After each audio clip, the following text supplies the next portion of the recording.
తీర్థయాత్ర కార్యక్రమానికి స్వాగతం. ఈ జగత్తంతా జగన్నాథుడి లీలా విశేషమే. అడుగడుగునా ఆయన చేయించే విస్మయాల విన్యాసమే. జగమంతా ఓ రంగస్థలమైతే పాత్రలన్నిటినీ నడిపించే సూత్రధారి ఆయనే. అందుకే ఆ స్వామిని జగన్నాటక సూత్రధారి అంటూ ఉంటారు. అలాంటి జగన్నాథుడు వెలిసిన పూరి ఓ ఆధ్యాత్మిక కేంద్రం, మహిమలతో ఎగిసిపడే మహాసంద్రం. యుగ యుగాల నాటి పురాణ వైభవాన్ని కలిగిన పూరి నేటి మన తీర్థయాత్ర.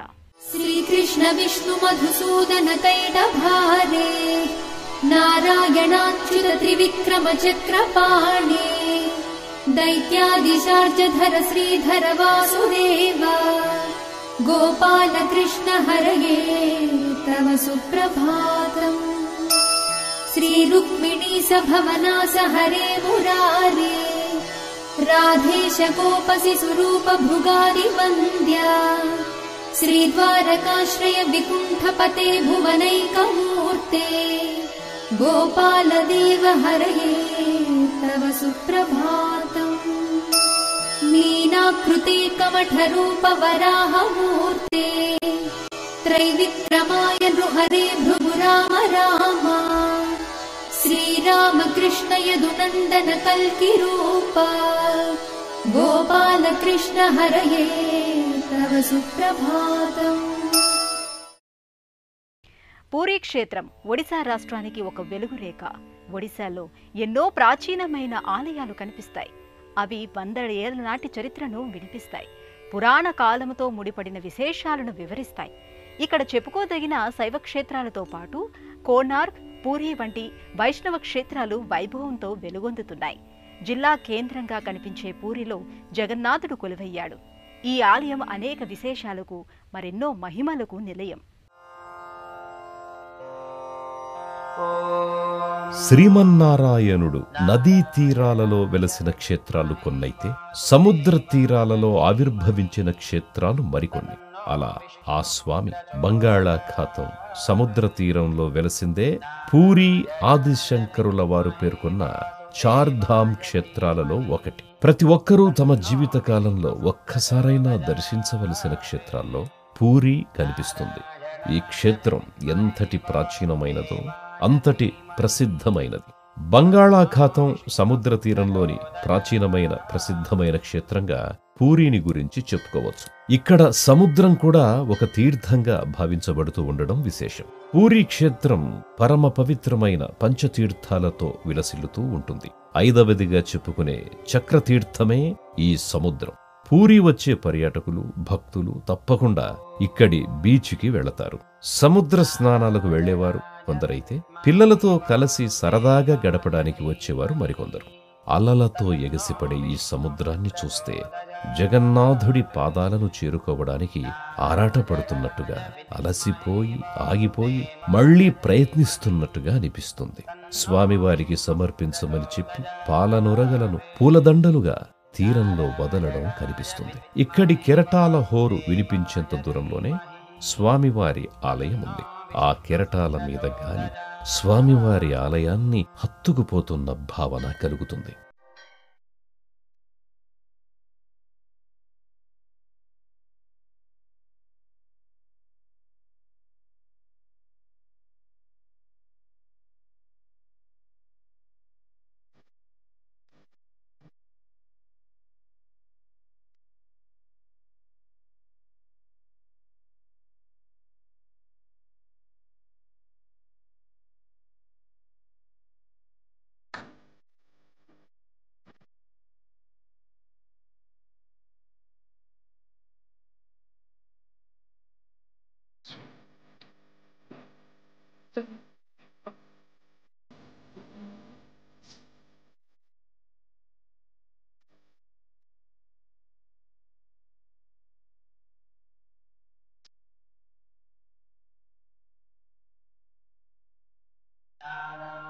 జగన్నాథుడు కొలువైన ఈ కోవెల అనేక దేవాలయాల సమాహారంగా కనిపిస్తుంది. ఇది జగన్నాథుడి ఆలయమా సామ్రాజ్యమా అనే భావన కలగకమానదు. సువిశాలమైన ప్రదేశం, పొడవైన ప్రాకారాలు, జగన్నాథుడి సార్వభౌమాధికారానికి తగిన సింహద్వారం కలిగినదిగా ఈ ఆలయం కనిపిస్తుంది. కోటను తలపించే నిర్మాణాలలో ఒకటిగా అనిపిస్తుంది. అత్యంత శక్తిమంతమైన వైష్ణవ క్షేత్రాల్లో, విశేషమైన ఆదరణ కలిగిన ఆలయాల్లో పూరీ జగన్నాథస్వామి ఆలయం కనిపిస్తుంది. అందువల్ల దేశ విదేశాల నుంచి ఇక్కడికి వచ్చే భక్తుల సంఖ్య విపరీతంగా ఉంటుంది. ఇక ఈ ఆలయానికి చుట్టుపక్కల ప్రాచీనమైన చారిత్రకపరమైన ఆలయాలు చాలానే ఉన్నాయి. ఆ వైపు నుంచి కూడా ఎక్కువ తాకిడి ఉంటుంది. అందువల్ల ఏడాది పొడవునా ఇక్కడ భక్తుల సందడి కనిపిస్తూనే ఉంటుంది.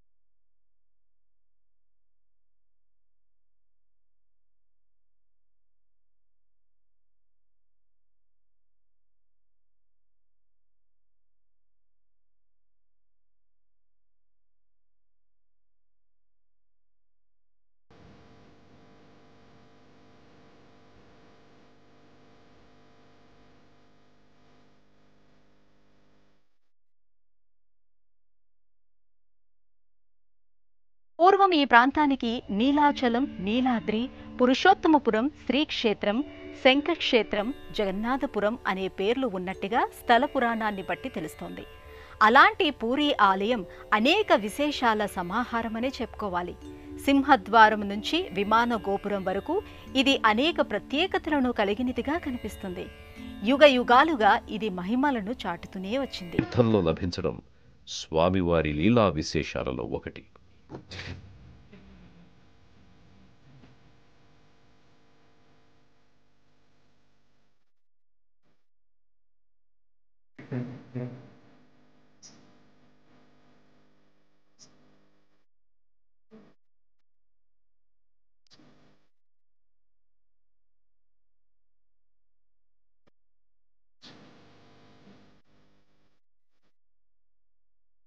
పూరి గర్భాలయంలోని జగన్నాథ స్వామిని గురించి తెలుసుకోవాలనుకుంటే ముందుగా నీలమేఘస్వామిని గురించి తెలుసుకోవలసి ఉంటుంది. స్వామి జాడ తెలుసుకోవటానికి ప్రయత్నించిన విద్యాపతిని గురించి, ఆలయ నిర్మాణాన్ని చేపట్టిన ఇంద్రద్యుమ్న మహారాజు గురించి తెలుసుకోవాల్సి ఉంటుంది. అప్పుడే ఇక్కడి గర్భాలయంలోని మూలమూర్తులను అసంపూర్ణంగా చెక్కతో చేయటానికి కారణమేమిటనేది అర్థమవుతుంది. కృతయుగంలో ఇంద్రద్యుమ్నుడు అనే మహారాజు ఎంతో ధర్మాత్ముడు. ఒకవైపున తన శౌర్య పరాక్రమాలతో రాజ్యాన్ని విస్తరింపజేస్తూనే మరొక వైపున ఆధ్యాత్మిక కార్యక్రమాలకు కూడా సమయాన్ని కేటాయించేవాడు. శ్రీ మహావిష్ణువుకి భక్తుడైన ఆయన స్వామి కోసం ఒక అద్భుతమైన ఆలయాన్ని నిర్మించాడు. అయితే అందులో శిలారూపంలోని స్వామిమూర్తిని కాకుండా సాక్షాత్తు ఆ శ్రీ మహావిష్ణువునే నిలపాలని భావిస్తాడు. ఆ దిశగా ప్రయత్నాలు ప్రారంభిస్తాడు. నీలాచలంలో నీలమాధవ స్వామి ప్రత్యక్షంగా ఉన్నాడని విద్యావతి ద్వారా తెలుసుకుని అక్కడికి వెడతాడు. అయితే అక్కడ స్వామివారు లేకపోవడం చూసి నిరాశ చెందుతాడు. అప్పటి వరకు స్వామి దర్శనం చేస్తూ వచ్చిన విశ్వవసు అందుకి కారణమని భావించి అతన్ని చెరసాలలో బంధిస్తాడు. నీలమాధవుడి దర్శనం లభించకపోవడం వలన కుంగిపోతాడు. అప్పుడు స్వామివారు ఇంద్రద్యుమ్నుణ్ణి అనుగ్రహిస్తాడు. ఇక తాను జగన్నాథ, బలరామ, సుభద్ర, సుదర్శన రూపాల్లో దర్శనమిస్తానని శ్రీ మహావిష్ణువు అదృశ్య రూపంలో పలుకుతాడు. శ్రీమన్నారాయణుడు చెప్పినట్టుగానే చక్రతీర్థంలో ఒక దారువు కొట్టుకొనొస్తుంది. ఆ కొయ్యదుంగపై విష్ణు సంబంధమైన చిహ్నాలుంటాయి. అయితే ఆ దారువును 4 రూపాలుగా మలచడానికి వచ్చిన శిల్పులు విఫలమవుతూ ఉంటారు. అప్పుడు అక్కడికి ఒక శిల్పి వచ్చి తనకి అవకాశం ఇమ్మని కోరతాడు. ఒక ప్రత్యేకమైన గదిలో తాను రహస్యంగా విగ్రహాలను మలుస్తాను అని చెబుతాడు. 21 రోజుల పాటు తన గది తలుపులు తెరవడానికి ప్రయత్నించవద్దు అని అంటాడు. అందుకు ఇంద్రద్యుమ్నుడు, ఆయన భార్య గుండికాదేవి అంగీకరిస్తారు. ఆ తరువాత కొన్ని రోజులకు గుండికాదేవి ఆ గది దగ్గరికి వస్తుంది. లోపల నుంచి ఎలాంటి శబ్దాలు రాకపోవడంతో ఆమె ఆలోచనలో పడుతుంది. శిల్పి ఆహార పానీయాలు తీసుకోకపోవడం వలన ఏమైనా జరుగుంటుందా అనే ఆందోళనతో తలుపులు తెరిపిస్తుంది. లోపల శిల్పి అదృశ్యమవుతాడు. సగం వరకు మాత్రమే మలచిన మూర్తులు కనిపిస్తాయి. జరిగిన దానికి రాజదంపతులు ఎంతగానో బాధపడతారు. అప్పుడు నారద మహర్షి వచ్చి అది శ్రీమన్నారాయణుడి ఆదేశమేనని, ఆ విగ్రహాలను అలాగే ప్రతిష్ఠించి పూజించమని చెబుతాడు. అంతటా ఇంద్రద్యుమ్నుడు ఆ మూర్తులను ఆలయంలో అలాగే ప్రతిష్ఠ చేయిస్తాడు. అప్పట్నుంచి ఇక్కడ జగన్నాథుడు, బలరాముడు, సుభద్ర, సుదర్శనుడు కొలువై భక్తులను అనుగ్రహిస్తున్నారు. ప్రతి 12 ఏళ్లకి ఒకసారి గర్భాలయంలోని మూలమూర్తులను మారుస్తూ ఉండడం మరొక విశేషం.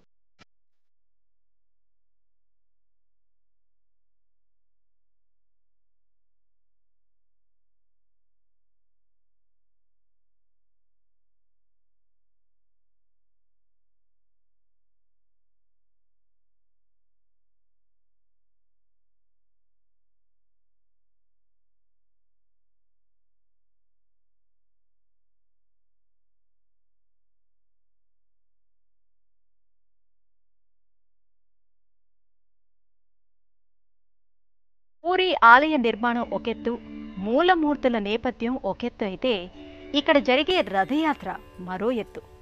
దేశంలో ఇంతటి ఘనంగా, ఇంతటి వైభవంగా జరిగే రథయాత్ర మరొకటి లేదు. పూరి అనే పేరు వినగానే ఇక్కడ జరిగే రథయాత్ర కళ్ల ముందు కదలాడుతుంది. దేశ విదేశాల నుంచి తరలివచ్చిన భక్తులు ఈ ఉత్సవంలో ఉత్సాహంగా పాల్గొంటారు. జై జగన్నాథ, జై జై జగన్నాథ అంటూ భక్తి పారవస్యంలో మునిగి తేలుతూ ఉంటారు. దేశవ్యాప్తంగా ప్రాచీనమైన వైష్ణవ క్షేత్రాలు అనేకమున్నాయి. ఆయా క్షేత్రాలలోని ఉత్సవాల్లో భాగంగా రథయాత్రను కూడా నిర్వహిస్తారు. అయితే పూరి జగన్నాథస్వామి రథయాత్రకు ఒక ప్రత్యేకత ఉన్నది. సాధారణంగా ఏ క్షేత్రంలోనైనా ఉత్సవమూర్తులను మాత్రమే రథంపై ఊరేగిస్తూ ఉంటారు. కానీ అందుకు భిన్నంగా ఇక్కడ గర్భాలయంలోని ప్రధానమైన మూర్తులను ఊరేగిస్తారు. అలాగే ఇతర క్షేత్రాలలో గర్భాలయంలోని ఉత్సవమూర్తులను ఒకే రథంలో ఊరేగించడం చూస్తూ ఉంటాం. కానీ ఇక్కడ ఒక్కో రథంలో ఒక్కో మూర్తిని వేరువేరుగా ఊరేగించడం ఆనవాయితీగా వస్తోంది. ప్రపంచవ్యాప్తంగా ప్రసిద్ధి చెందిన ఈ రథయాత్ర అడుగడుగున అనేక విశేషాలతో, పలు రకాల ప్రత్యేకతలతో కనిపిస్తుంది. ఏ ఏడాదికా ఏడాది కొత్తగా రథాన్ని తయారు చేయడం ఇక్కడ మాత్రమే కనిపించే విశేషం. ప్రతి ఏడాది అక్షయ తృతీయ రోజున రథం నిర్మాణం మొదలు పెడతారు. జగన్నాథుడి రథం పేరు నంది ఘోష. 45 అడుగుల ఎత్తు కలిగిన ఈ రథానికి 16 చక్రాలుంటాయి. బలరాముడి రథం తాళధ్వజం. ఇది 44 అడుగుల ఎత్తు, 14 చక్రాలను కలిగి ఉంటుంది. ఇక సుభద్ర రథం దేవదళనం, ఎత్తు 43 అడుగులు, 12 చక్రాలను కలిగి ఉంటుంది. ఈ 3 రథాలతో ఆషాఢ శుద్ధ విధియ రోజున రథయాత్ర మొదలవుతుంది. పూరీరాజు మంచి గంధం నీళ్లతో రథాలను కడిగి అవి ప్రయాణించే మార్గంలో బంగారు చీపులతో కొంతమేర ఊడుస్తాడు. దీనినే చేరాపహరా అని అంటారు. జగాలనేలే జగన్నాథుడి రథాన్ని లాగడానికి వందలాది మంది ఉత్సాహాన్ని చూపుతారు. ఆ దృశ్యాన్ని వీక్షించడానికి లక్షలాది మంది తరలివస్తారు. రథయాత్రకు ముందు రోజు పూరీ క్షేత్రం భక్తజన సందోహంతో కిక్కిరిసిపోవడం చూడొచ్చు. లక్షలాది మంది భక్తులు జగన్నాథుణ్ణి కీర్తిస్తూ ఉండగా రథచక్రాలు ఒక్కసారిగా కదులుతాయి. ఆ సమయంలో ఎదురుగా జగన్నాథుడు ఆ స్వామికి నమస్కరిస్తూ తమకి తాము తప్ప ఇతరులెవ్వరూ కనిపించరు. ఈ ప్రపంచం నుండి ఎవరికి వారు వేరైపోతారు. ఆ సమయంలో ఆనంద భాష్పాలను వర్షించని కన్నులుండవు, పరవశించని మనసులు ఉండవు.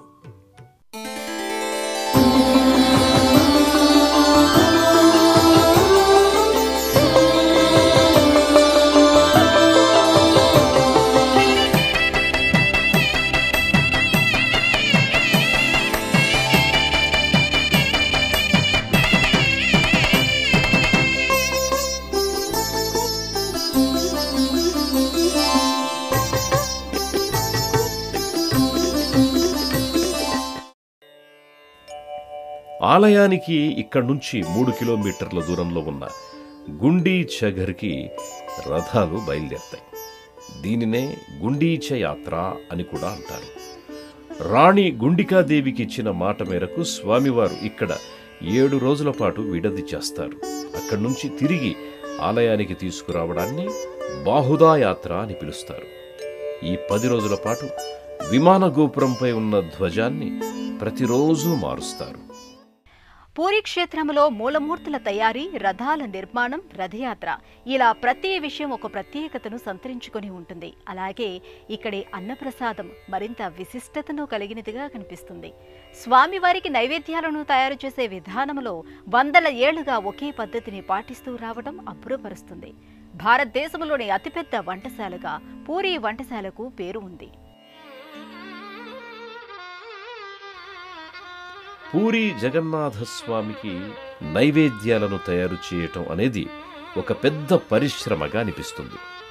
ఎంతోమంది వంటవారు స్వామివారికి సంబంధించిన నైవేద్యాలపైనే పూర్తి దృష్టి పెట్టి పనిచేస్తారు. 7 మట్టి కుండలను ఒకదానిపై ఒకటి ఉంచి అన్నింట్లోనూ ఒకేసారి అన్నం వండుతారు. అన్ని కుండల్లోనూ ఒకే రకంగా అన్నం ఉడకడం ఆశ్చర్యాన్ని కలిగిస్తుంది. ఇలా వంట ప్రదేశంలో అనేక వరుసల్లో నైవేద్యాలు తయారవుతాయి. సాక్షాత్తు లక్ష్మీదేవి ఇక్కడి వంటలను పర్యవేక్షిస్తుంది అనే బలమైన విశ్వాసముంది. అందువల్లనే అత్యంత నియమనిష్టలను పాటిస్తూ నైవేద్యాలను తయారు చేస్తారు. ఒకవేళ పొరపాటుగా నైవేద్యాలను తయారు చేయడంలో ఏదైనా లోపం జరిగితే అందుకు సంబంధించిన సంకేతాలు వంటవారికి వెంటనే కనిపిస్తాయట. దాంతో మళ్ళీ అప్పటికప్పుడు మరొకసారి నైవేద్యాన్ని తయారు చేస్తారు. వంటల కోసం ఇక్కడి గంగా, యమున అనే బావుల్లోని నీటిని మాత్రమే ఉపయోగించడం విశేషం.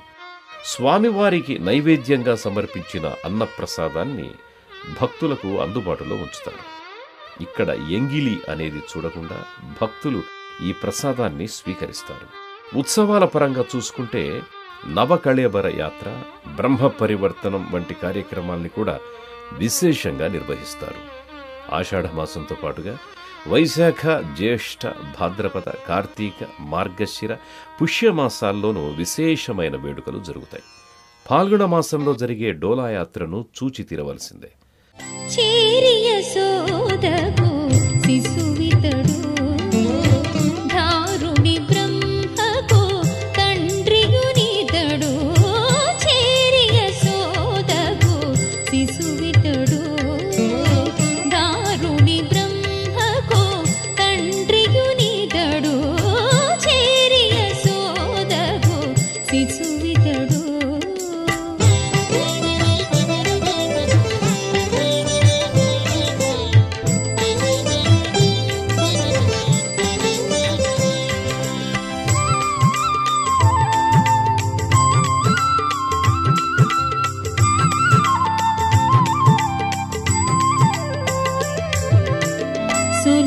చూచినను సూర్యచంద్రులను లలివెదచల్యడు లక్షణుడు. సొలసి చూచినను సూర్యచంద్రులను లలివెదచల్యడు లక్షణుడు. నిలిచిన నిలువున నిఖిల దేవతల కలిగించు సురల కనివో నిలిచిన నిలువున నిఖిల దేవతల కలిగించు సురల కనివో ఇతడు. చేరియ శోధకు శిశువితడు. ధారుణి బ్రహ్మకు తండ్రియునితడు. చేరియ శోధకు శిశువితడు. పూరీ ఆలయం తలుపులను ఉదయం 5:30 గంటలకు తెరుస్తారు. ప్రాచీన కాలంలోనే నిర్ణయించబడ్డ వేళల ప్రకారం నిత్య కైంకర్యాలను నిర్వహిస్తారు. రాత్రి 9 గంటల వరకు దర్శనానికి అనుమతినిస్తారు. దేశంలోని అన్ని ప్రధానమైన నగరాల నుండి పూరీకి రైలు మార్గాలున్నాయి. పూరీ రైల్వే స్టేషన్ నుంచి స్వామివారి ఆలయం 3 కిలోమీటర్ల దూరంలో ఉంది. ఇక పూరీకి సమీపంలోని విమానాశ్రయం భువనేశ్వర్లో ఉంది. భువనేశ్వర్ నుంచి 60 కిలోమీటర్ల దూరంలో ఉన్న పూరీకి బస్సుల్లో గాని స్థానిక వాహనాల్లో గాని చేరుకోవచ్చు. యుగాల నాటి స్థల మహత్యం, వందల ఏళ్లుగా కొనసాగుతున్న వైభవం సాక్షాత్తు కృష్ణ పరమాత్ముడే జగన్నాథుడిగా తన సోదరితో కలిసి వెలిసిన పుణ్యక్షేత్రం ఇది. ఇక్కడి తీర్థం దివ్య ఔషధం, ఇక్కడి ప్రసాదం పరమౌషధం. ఈ దేవాలయ దర్శనమే కోటి జన్మల పుణ్యఫలం. అలాంటి పూరీ క్షేత్రాన్ని దర్శించి తరించారు కదా. మరో ఆలయ సందర్శనముతో మళ్ళీ కలుసుకుందాం. అంతవరకు సెలవు. నమస్కారం.